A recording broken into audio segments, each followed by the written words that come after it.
Graça e paz, queridos. Estamos mais uma vez aqui para podermos trazer a mensagem profética para a sua vida. Lembro sempre que falar sobre avivamento, ele é falar sobre ativar a igreja, é falar sobre missão, falar sobre evangelismo e com sucesso. Então, nosso objetivo aqui é alertá-los, é orientá-los a buscar a Deus como devemos buscar, como a Bíblia nos ensina como buscar a Ele. Tá ok? Vamos lá? Deixe seu like, não esqueça seu like, seu ok. Você que é inscrito no canal, inscreva no canal, tá ok? Estamos falando sobre fruir do avivamento e o tema, ele é muito bom e é moderno, né? Moderno, eu falo, é prático hoje. Hoje a igreja moderna está vivendo isso e devemos expelir isso, expulsar isso do nosso meio. E por isso estamos aqui falando sobre esse assunto. Vamos lá? O tema é mexendo a panela e pondo lenha na fogueira, parte 2. Vamos ler 3 passagens bíblicas. A primeira está na carta do apóstolo Paulo aos Efésios, capítulo 4, versículo 29 até o 32, que diz assim: Não saia da vossa boca nenhuma palavra torpe, mas só a que for boa para promover a edificação, para que dê graças aos que a ouvem.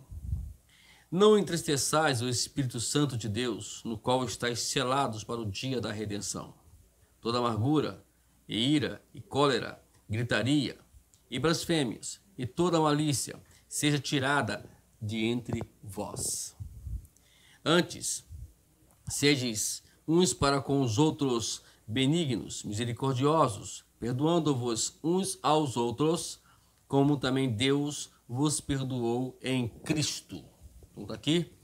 Agora vamos pular para Filipenses, capítulo 4, versículo 8, que diz assim: Quanto mais, irmãos, tudo que é verdadeiro, tudo que é honesto, tudo que é justo, tudo que é puro, tudo que é amável, tudo que é de boa fama, se há alguma virtude e se há algum louvor, nisso pensai. Tá bom? Ainda temos Tiago, capítulo 5, versículo 9, que diz o seguinte: Irmãos, não vos queixeis uns contra os outros, para que não sejais condenados. Eis que o juiz está à porta. Esse versículo é, como diz um amigo, um irmão em Cristo, que eu estimo muito, diz, é forte. É forte. Vamos lá?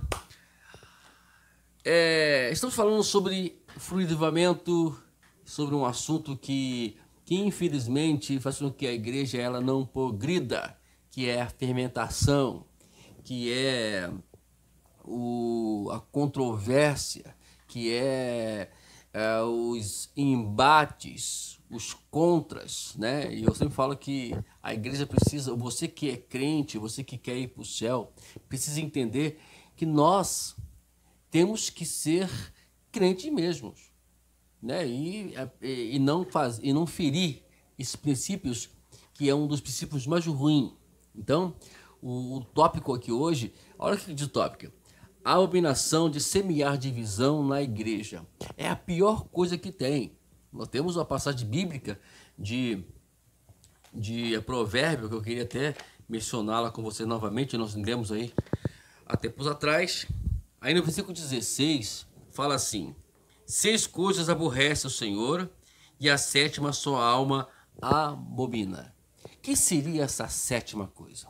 Aí no versículo 19, é a parte B, você vê que o Salomão, ele menciona aqui a 7ª, que é o que semeia contenda entre irmãos.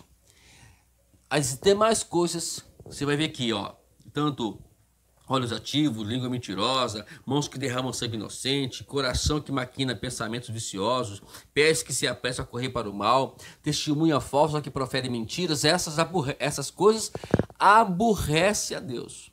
Deixa Deus triste, deixa Deus chateado. Mas essa última, 7ª, abomina, que é o que semeia contenda entre irmãos. Tem uma coisa que Deus não tolera, é exatamente essa questão de semear contenda, fazer com que, colocar fogo na lenha, né? Como nós podemos ver o tema aqui, e em vez de minimizar a situação, ainda fermenta mais. É que nós vamos ler agora os nossos textos, né, que nós escrevemos aqui. Olha lá. Uma forma ainda mais perniciosa é verificada naqueles que consistentemente buscam fomentar, olha só, fomentar controvérsias e divisões onde elas não existem. Então, o provérbio 6,16 diz que aquele que semeia divisão é literalmente uma abominação. Todavia, algumas pessoas têm sido pegas na armadilha de uma mente negativa que elas não ficam contentes a menos que estejam reclamando e apontando algum problema. Esses indivíduos têm pouco destaque positivo a fazer e o mesmo que a maioria das áreas estão indo bem. Então, tudo para ele é negativo, tudo ele reclama, tudo ele vai contra.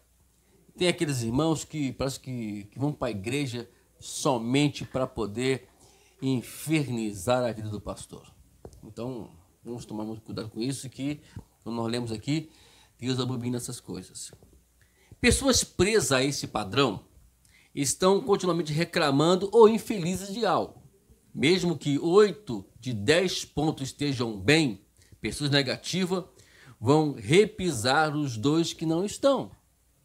Isso não é somente prejudicial ao espírito da igreja, é espiritualmente perigoso em uma desobediência crassa a Deus.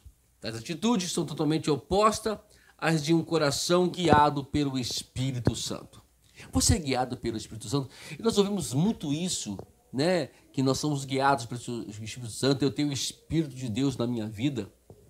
Queridos irmãos, Paulo, ele dá uma lista ali em Gálatas capítulo 5, verso 19 até o 23. Primeiramente ele fala sobre as obras da carne e depois sobre o fruto do Espírito. Então você observa ali que ele mostra os 2 lados da moeda. Que lado você está? Né? Então é muito perigoso nós nos colocarmos esse rótulo de somos cheios do Espírito Santo. A pessoa cheia do Espírito Santo, ele vai produzir aqueles frutos que está no versículo 22, 23 de Gálatas. Vai ter que frutificar aquilo. E é automático. Então, eu quero tomar muito cuidado. Porque, como nós vemos aqui, a igreja, né, nós podemos errar, acertar 8, mas se erramos 2 ou se erramos uma das 10, vamos ser um pouco mais ousado aqui, já era. Né? Você vive a vida todinha na sua vida ajudando pessoas, vivendo em favor de pessoas. Aí uma vez que você comete as falhas, se você erra na sua vida, aí pronto, acabou, você não é mais ninguém. Infelizmente é assim que funciona, mas esse tempo está acabando. Se você está nessa situação, creia que Deus é contigo, se caso você se arrependeu. Aqui em Filipenses 8, capítulo 4, versículo 8, ele fala aqui justamente sobre essas questões. O que nós temos que pensar? Ele fala aqui sobre justamente isso, né?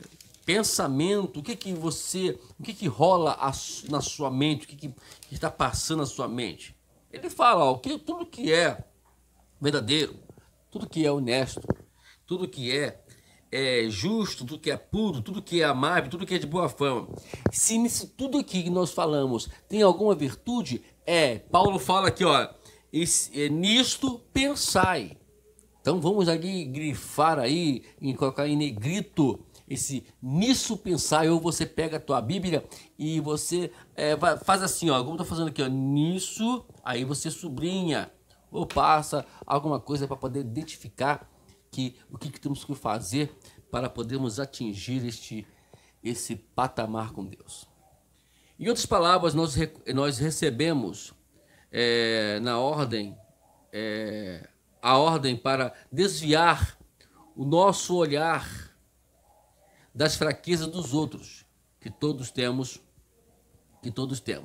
e contemplar os aspectos positivos. O que ele quer dizer com isso? Né? Vamos olhar o que tem de bom nas pessoas, não o que tem de ruim das pessoas. Infelizmente é o oposto. As pessoas olham mais o ruim e esquecem o bom. Graças a Deus, pessoas muito negativas podem aprender a ser positivas e edificar outras. Além do mais, as pessoas negativas se tornam mais positivas. A igreja toda é abençoada e assim como eles. E pela graça de Deus, mesmo os corações mais queixosos podem tornar-se cheios de fé, positivos e encorajando a outros. Então é isso. Há uma esperança. Né? O grande, lá em Lamentações, Jeremias, rodeando ali os destroços da cidade de Jerusalém, ele fala assim: põe a boca no pó, talvez ainda haja esperança. E ele fala sobre justamente isso, né? Que mesmo que as coisas estejam totalmente fora do lugar, ou na nossa ótica estejam completamente impossível, mesmo assim, mesmo que as coisas não favorecem, que as circunstâncias elas se fecham, mas Deus é o Deus da nossa esperança. Deus é o Deus que vai nos trazer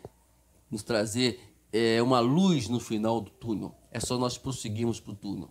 Às vezes nós olhamos o túnel e vemos ele todo escuro. Temos medo de passar, temos medo de entrar nele. Mas se você entrar nele com fé em Cristo, Deus vai te dar uma direção, Deus vai te iluminar, Deus vai te guiar até lá. O que não pode, a gente ser um problema para a igreja. Nós temos uma causa porque a igreja não cresce. Nós temos que tem que ser a causa porque a igreja cresce. Ok?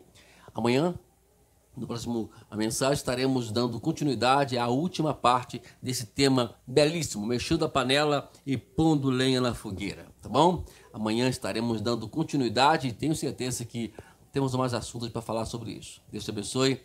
Até a próxima mensagem, a mensagem profética para a sua vida.